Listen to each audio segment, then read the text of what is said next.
When you look at all the stuff humans have invented, you would suspect that these came to be through some sort of exact methodology. Precise, like a laser. Whether it was a new type of medicine or technology, or a sort of cool toy, or food even. And what if we told you that some of the most known inventions were totally accidental?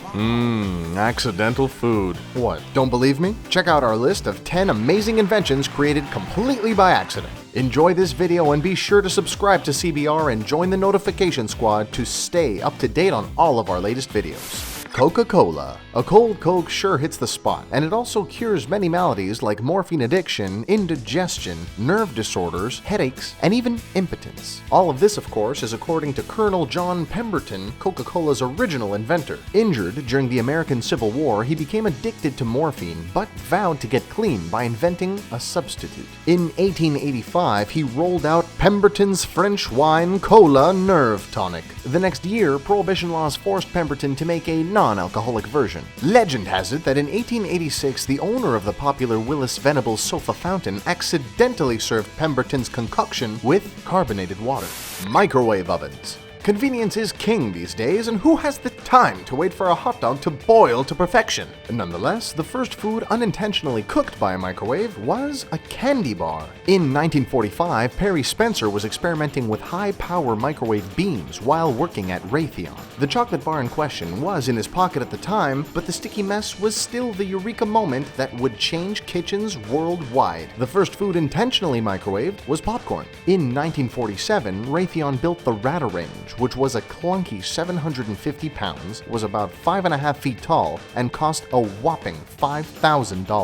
In 1967, a more accessible version was introduced on market and sold for around $495. The sandwich. Probably the perfect food for your busy modern life. Just try and eat some steaming hot ramen when trying to drive to your job interview. Back in the 1700s, things were considerably slower paced, except for the pace of one John Montague, the 4th Earl of Sandwich. Sandwich was a busy dude. Yes, he held various political offices and military posts, but despite these triumphs, he's still best known for having invented the sandwich. The Earl was a voracious gambler, and the only meal he would eat during cards was salted meat and bread. However, Sandwich's biographer suggests that he was mostly too busy with official commitments, so he probably ate the world's first Sammy at his work desk. X-rays. Are you particularly squeamish at the sight of bones? Especially your own? Well, then you can blame Wilhelm Röntgen for that. Back in 1895, the German physicist was playing around with some Crookes tubes, exploring cathode rays and the energetic electron beams created in the vacuum tubes. Employing a fluorescent screen painted with barium platinocyanide and wrapping the Crookes tubes in a black cardboard to isolate light from the tube, he cracked off a few shots. He then realized that invisible rays passed through the cardboard and produced a faint green glow on the screen. That really got the wheels turning. The first medical X-ray ever taken was of Röntgen's wife's hand. Anna Bertha Ludwig saw the picture and exclaimed, "I have seen my death!" The color mauve. William Perkin was a precocious adolescent who, at the age of 15, was accepted into the Royal College of Chemistry. During his tutelage under August Wilhelm von Hofmann, the professor had published a hypothesis on developing synthetic quinine, an expensive natural substance that might be crucial in the fight against malaria. As one of Hofmann's assistants, Perkin performed experiments for this endeavor. However, Perkin accidentally discovered the organic compound aniline, which, when manipulated, produced a vibrant shade of purple. Perkin, along with his brother and friend, refined the process in secret to incredible success, producing a color to die for. The pacemaker. This one is a huge happy accident for roughly 3 million people worldwide. In the 1950s, Wilson Greatbatch left the Navy and was working as a medical researcher. One project he worked on was to build an oscillator that could record heart sounds. In the process of building it, he mistakenly installed the wrong resistor. He turned it on and noticed that it produced a rhythmic electrical pulse. He soon came to the realization that this could be incredibly beneficial to people with natural heart pace problems. Before the device was small enough to go inside of a person, the prototypes were about the size of a TV and were prone to delivering electrical shocks. The first successful pacemaker implant occurred in 1958. Silly Putty. It's weird to think that something with such a lighthearted name could be the byproduct of something very serious. During the Second World War, the Japanese military took many rubber-producing countries so desperately needed by the Allies to produce materials for the war effort. The rubber shortage caused two groups of inventors to research what we now know as silly putty. Despite the fact that the product did exhibit some promising qualities, such as its bounciness, greater elasticity, anti-mold, and a higher melting temperature, the putty still didn't have what it took to replace rubber completely. Now, if only they had researched how to make an army made of silly putty soldiers. Penicillin.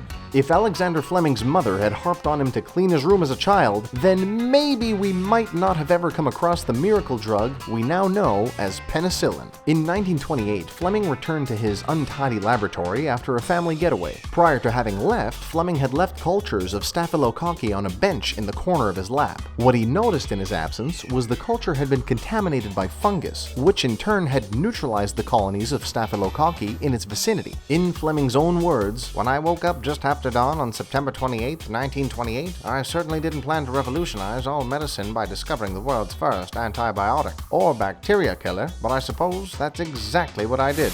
Saccharin, or artificial sweetener. It may not be food per se, but it does pass the lips of millions of dieters. Fitting that the inventor's taste buds helped in its discovery. Konstantin Falberg, a Russian chemist working at Johns Hopkins University, was tinkering with coal tar derivatives to no avail. He was so engrossed with his work that he forgot to eat dinner and had to take a late meal. He also forgot to wash his hands. Eating a piece of bread, he noticed a sweet flavor. In fact, everything he touched was sweet. He rushed back to the lab and licked every beaker and petri dish he had until he found the right one. Sweet.